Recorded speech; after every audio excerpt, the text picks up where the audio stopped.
Best sporting show in the whole of the universe, of course, is New Season 2 Sports. Airing on a band radio scope on our YouTube channel, and of course, on our Quiz Talk TV.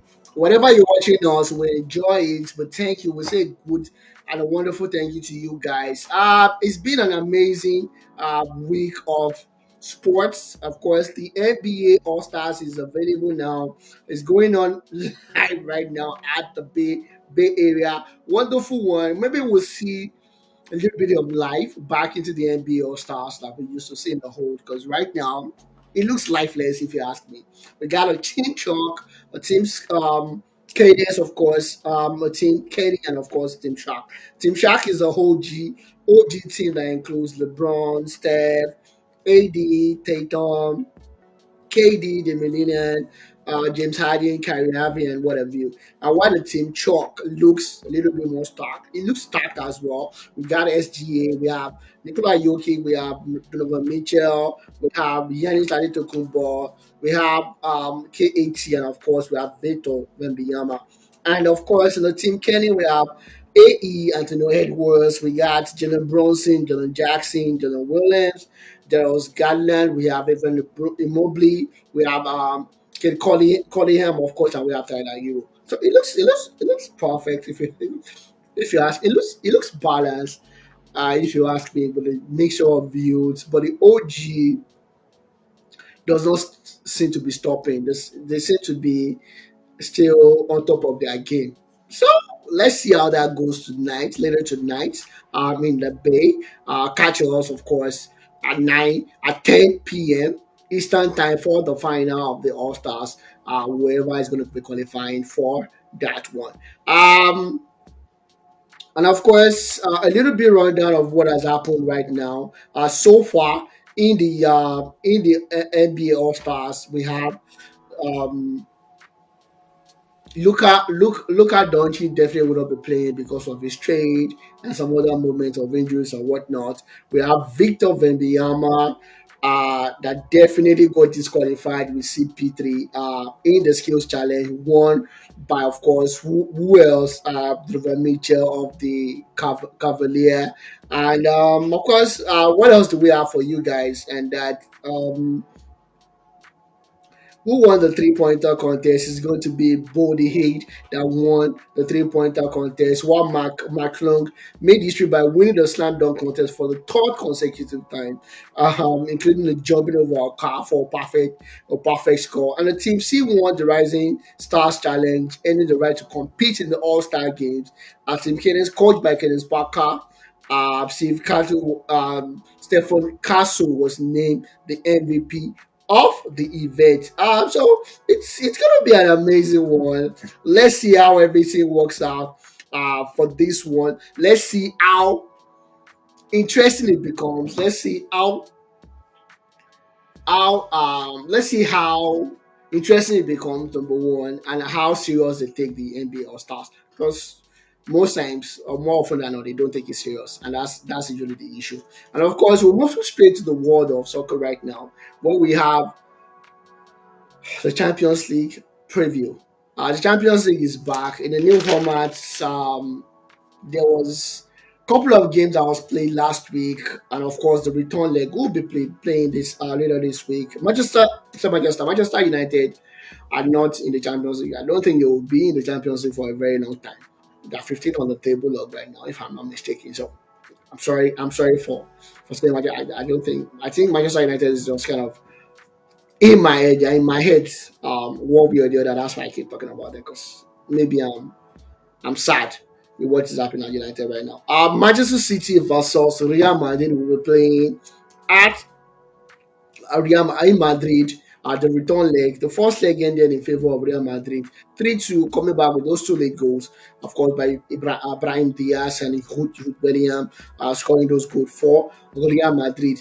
City Omar Mabrouche doing an amazing one over the weekend, scoring an hat trick. I don't know what Guardiola needs to do for this one so he can ensure he wins the return leg. It's going to be a dicey one. It looks tricky if you ask me.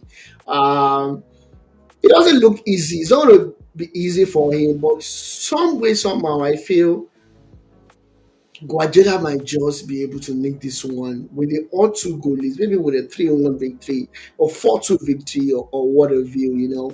It's still Guardiola, it's still Pep Guardiola, the greatest coach in my own opinion in the history of football. So I'm not going to take anything away from Guardiola. Honestly, I'm not going to take anything away from him. But it's Real Madrid's tournament. They are the best in this tournament. They've done it. They've proven to us over and over again that they are the best.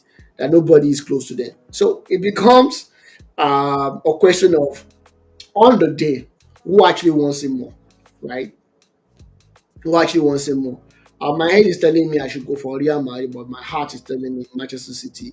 I don't know what's going to happen on that particular day, but for real, I'm going to be leaning towards City. I'm going through for this one. Maybe with the odd 3-1 win against Real Madrid. Not impossible. They still have one of the best goal poachers in the history of the game in Ireland. But what changes the dynamics for City a little bit is the fact that Rudiger will be back, Lucas Vasquez will be back, David Alaba will be back. So whatever opportunities they should have taken in the first leg actually disappears or lessens with this return leg. But still, I'm going for City for this one. 3-1 in favor of City. In the game between PSG versus Brest, definitely PSG has done the heavy lifting in the first leg, winning 3-0. Vitinha scoring the penalty, and of course, Osman Dembele scoring those two goals as well. So I will say definitely PSG is going through on this one. Maybe another 3-0 victory for PSG ahead of in favor of PSG ahead of Brest for this one. PSV versus Juventus ended 2-1 in favor of Juventus in the first leg. Second leg will be dicey. Honestly, it's going to be dicey. And the only reason why I say it's going to be dicey is the fact that PSG, PSV are no pushovers. They're not pushovers. They showed what they are made of. They were lucky to have lost to one in in Turin. So I'm saying PSV will go through for this one. A 2-0 victory or 2-1 or 3-1 victory for PSV on this one. So I'm tilting towards PSV for this particular encounter. Dortmund has done all the hard work. They already won 3-0 away from home against Sporting Lisbon.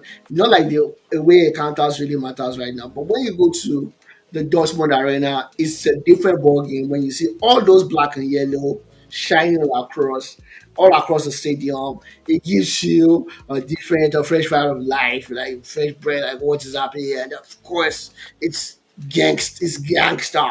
Honestly, it's crazy the way you see them do their things right against opposition. The intimidation in that arena, it gives you it gives you the edge. Now, how much more winning 3-0 against away from home already? It's going to be soft for them. Honestly, I see another maybe 2-0, 3-0 victory again against Sporting Lisbon, and it needs to be said. Sporting needs Amorim.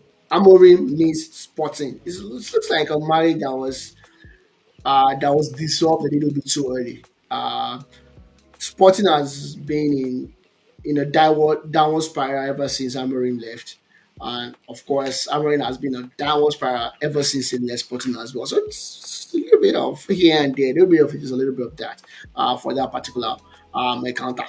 If anything should be done, maybe they will eventually sack this new coach as well for Sporting, which would gonna be sad because now you have had like two going on to three coaches already this season. Sporting needs to be gigant and look themselves in the mirror and try to do something else. Of course, Benfica versus Monaco. Benfica won away from home against Monaco. 1-0 Palabidis scoring that lone goal. I see them doing it again against Monaco. Maybe a 2-1, 3-1 victory here. So I'm going for Benfica most definitely. Bayern Munich versus Celtics. Mary King scored. I believe Olise scored the second goal as well in the reverse fixture. So here, going to the Bavarians arena this time around, it's going to be soft for Bayern Munich. And what I'm teaching towards Bayern is Dortmund, that like the Arsenal of Germany, defeated the same Celtic 7-0 in the group stage, if you can call it that, quote and unquote. So Bayern has a better, better set of players. Definitely, I think definitely they will defeat. They will definitely defeat Celtic on this encounter. 3-0, 4-0, whenever I can tell, it depends on the kind of band that comes up in the day. And if their coach decides not to play ridiculous, ridiculous I-line defense, maybe it's going to be a better one for them in terms of results. 4-0, 3-0. Coach me and don't coach me at the same time. Of course, Atlanta versus Club Brugge will be an exciting one as well. Welcoming back Adebola Lookman will be a major boost, and Kolasinac coming back into the fold will be a major boost for Atlanta.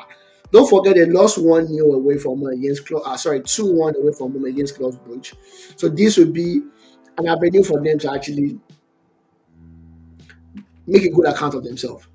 Um, they are punching above their weight. Gasparini is doing things that is not expected of Atalanta. So don't let's make a mistake and think Atalanta is a great team. They are not a great team, right? They are not a great team. Individuals, they may have a couple of individuals that can make a little bit of difference, but it's not a great team. This is more about their work ethics and the tactical ability of their coaching Gasparini, whom I really respect, and thank God he actually do have something to show for his his tenacity, his encouragement, and whatnot at the end of the day. Because some people just do it, and in the long run, there's nothing to show for it in terms of trophy or whatnot. But here we are. He has something to show for it, winning the Europa League a couple of seasons ago. Was not last season. Last season, won the Europa League with Atalanta. But the one coming back, I think they will be defeating Club Brugge at home. Would that be enough for them to go through? That's another question that needs to be that is left for us to decide, or this is going to go into penalties. But I'm definitely leaning towards Atlanta, not just because of Ademola Lookman, or because of the tactical discipline of Atalanta. And of course, Milan versus Feyenoord, that would be an amazing one. Jimenez is back for them. It was bought for them. Joao Felix is there as well. Christian Pulisic, Rafa Leao, Tammy Abraham, when he comes and decides to be a good player, is there as well. So it's a possibility for Milan against Feyenoord. Having lost away from home in the first leg, 2-1 against Feyenoord, but this could be a chance for them to redeem themselves. But at San Siro, the intimation would be crazy for Feyenoord, right? So I definitely feel that Feyenoord would be losing away to Milan, and Milan should definitely ordinarily take this one and win at least by 2 goal difference. So I don't know what that 2 goal difference will be. It's going to be 4-2. It's going to be 3-1. It's going to be 2-0. We never can tell. Let's wait and see. But I'm definitely sticking out my neck. I'm, I'm not saying you should call my neck, but definitely I'm sticking out my neck for Milan on this one. Villa versus Liverpool. Um, a good game in the Premier League. This will be the outstanding for Liverpool. A test to their credentials to win the league. This is an Achilles heel for Arsenal. They drew against Villa at home, which was two ridiculous loss points for them. Controversy in that game, but notwithstanding, they drew, and this Liverpool winning this game would definitely put them in the driver's seat for the title. They'll be 10 points ahead of Arsenal, and that definitely tells you a story of consistency, a story of a good team that is there. They've gelled and they are doing amazingly well. So I definitely see Liverpool winning this one against Villa. And once they do that, we should as well crown them the winners of the league in the making, quote and unquote, in the making in the Premier League. It's never over till it's finally over. But with what we're seeing on the other side of on the red side of London with the injuries and whatnot, I don't see them actually contesting. And Forest will not be contesting against Liverpool, truth be told. And of course, in the overall game or the review of the Premier League games that happened across the week, Chelsea lost away to Brighton and Hove. And this gets a little bit interesting. And I'm not going to apologize about this. I thought I was going to apologize about it, but I'm not going to apologize. I still think Cole Palmer is a world class player. Maybe in the making. Maybe I can tone it down a little bit in the making, but on the verge of being a world class player. I used to say he's a world class player. I don't know if I can actually stand on that bit because there are some things that I expected of world class players that he has not been able to exhibit, and that's the fact that your dry spell, you are definitely entitled to have dry spells, but your dry spells has to be very very lean, like in a sigma six lane, right? Not for one more than 1 month, not for more than a couple of maybe like a game, 2 games. You can't be at our best every time, right? Even Zidane was not his best every game. So, but we've seen these gone for a month, maybe 2 months, where Kopama has not been at his best. But to lay credence to Kopama and his crazy abilities, the fact that ever since Kopama got this quote and unquote bad form on this run of poor form, Chelsea has been on a poor run of form as well. So that goes to show you that Cole is the alpha and the omega in Chelsea in terms of play. All play goes through him. When he's playing well, everybody's happy. When he's not, it becomes difficult for the team as a whole. So it goes to show you that Cole is an outrageous talent. Is a talent that is there. I see him. I see Mesut Ozil. I see him. I see the work ethic of Ozil, which could be his undoing in the long run. But that's just for players that play with their brains, right? Rather than with their legs. They don't make this difficult for themselves. They try to find a easy way out in terms of how they play, and that's exactly what Kobama is doing and is known for. Of course, we'll see how they come back. Chelsea needs to find alternative to Cole Palmer in terms of who comes in to play in that role when Palmer is not playing well. Who takes the burden off him? Is he suffering a burnout and whatnot? So these are questions that need to be answered. Nicola Jackson, for all of his undoing, Jackson is not as bad as we think he is. Definitely, if Jackson plays well when he does, he might not be able to score those goals I expecting, number of goals that I expect him to score. But Jackson actually do help the team in terms of overall play, league up play, and whatnot. So they are missing Jackson as well. And now Kopama needs to step up. And every other person apart from Kopama needs to step up. And I'm talking about Neto, Jordan Sancho, Enzo Fernandez, Salcido, and the rest of the crew. They need to step up and help the team when their de facto leader is not stepping up as he should.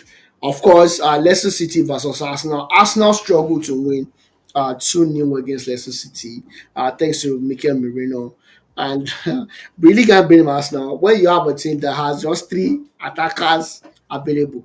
As a matter of fact, 2.5, of course, Ryan Sterling cannot be considered as a full attacker as a way right now. So I'll say 2.5 attackers ready. It makes it difficult for you. But Mikel Merino coming in to score those 2 goals, it was a tactical genius by of the book of Mikel Arteta and doing that, and he did it perfectly. Everything was well planned out. He came in to change the game, And my oh my, we need to talk about Ethan Nwaneri. Ethan Nwaneri is a 17-year-old kid that is 18 very soon, as it were. But respect needs to be put on the name of Ethan. Ethan is just 17 years old. But what Ethan does looks outrageous. Looks I don't want to use the word perfect, but too perfect for a kid of 17 years old, right? And the way it's going with the tip that he has off his shoulder, I strongly feel if he can keep his head down, we are looking at a brand star in the making. Someone that can definitely make the left forward his own, maybe even the right forward if Bukayo Saka decides to go to a bigger club. And it's going to be an amazing one. And to top it all, is one of their own. It's not a kid that was bought. They've done that with MLS. They've done with that with Mita Winery, and this is one of the accusation I lay at the feet of Mikel Arteta that you don't promote players. Now he's doing that. So let's see how Itana Winery would turn out to be in a couple of more years. But with what we're seeing right now, is an outrageous talent, and it's good enough to be a starter in some other lower clubs, if not Arsenal, in some other lower club, and it's good enough to take the weight off the shoulder of the big guys, including Bukayo and Bukayo Compact. Um, Villa played a 1-1 draw against Ipswich, a disappointing 1-1 draw against Ipswich. Liam Delap scored the first goal, while Ole Watkins scored the score for Villa, scored the goal for Villa, coming off a free kick by a Rashford that hit the bar, and Ole Watkins pouncing on the rebound to make the game 1-1. Fulham defeated Nottingham Forest to take Nottingham Forest back to Hertz 2-1. Manchester City defeated Newcastle 4-0. Roman Rouge scoring an hat-trick, and McCarthy scoring the last goal against Newcastle. Newcastle were out of sorts. They were not themselves, and it was a masterclass by City, if you ask me. It could have been more. It could have been more, but they were lucky for it not to be more. Isak was all over the place for this one, and of course, Curitiba needs to be held accountable for those individual errors as well. Um, Bournemouth defeated Southampton away from home 3-1, while Brentford defeated West Ham away from home 1-0. Not the kind of games that Graham Potter is looking for right now in terms of results. I pity him for that one. Everton defeated Palace 2-1 away from home, and of course, Liverpool managed to defeat Wolverhampton Wanderers at the Anfield 2-1. Lucky to be able to get away with that because Liverpool were out of sorts. There was a penalty that was rescinded. Of course, it should have been rescinded. The penalty that Mo Salah scored, controversial, a little bit, but of course, in the long run, if you look at the replay, I think that was a penalty. I think I stand to be corrected. Let me know if you disagree with me, but I think it was a penalty, and of course, Liverpool, as it stands right now, 7 points on top of the league. They're on top of the world right now. Manchester United continue their woeful run of play. Losing again away from home against Spurs. Spurs welcome back Vicario, and James Madison scored the early goal for them, and Manchester United could not bring themselves back to the game, which is I don't know. I don't know what's happening at Manchester United. I don't want to talk about it, but as time goes on, maybe we'll do a specific show for United and discuss what the woes are at Manchester United. Osasuna played a 1-1 draw against Real Madrid. The controversy here was actually the red card to Jude Bellingham. And you're asking yourself, why? Why the red card? Doesn't make sense. This ain't for saying fuck off. The FA in Spain should really fuck off. Um, Atletico Madrid versus Celta Vigo ended 1-1. And if Barcelona can manage to win their game on Monday, then it's going to be a good one for them because they can definitely move to the top of the league. Bayern Munich played a 0-0 draw against Bayer Leverkusen. Lazio played a 2-2 draw against Napoli, which opens the floor for Wales, Inter Milan to go top of the league. As it were right now, the game is currently going on right now. Let's see where we stand. Juventus defeated Inter Milan 1-0. So Inter Milan would not be going top of the league right now. They're still 2 points behind Napoli, while Atlanta are 3 points behind Inter Milan. Juventus are 5 points behind Atalanta as we were in the league. And of course, um, that's just about it for the show. Ongoing game. All Stars, you need to enjoy the All Star games. It's going to be the final at 10 p.m. Eastern Time if you want to watch that. And of course, let's see how we're going to do the catch up and the review of the Champions League in the middle of the week. Till I see you again next week. My name is still Adeja Adebola. It's the best sporting news, sporting show in the whole of the universe. It's still news in Santa Sports. Have a wonderful sporting weekend. Bye, guys.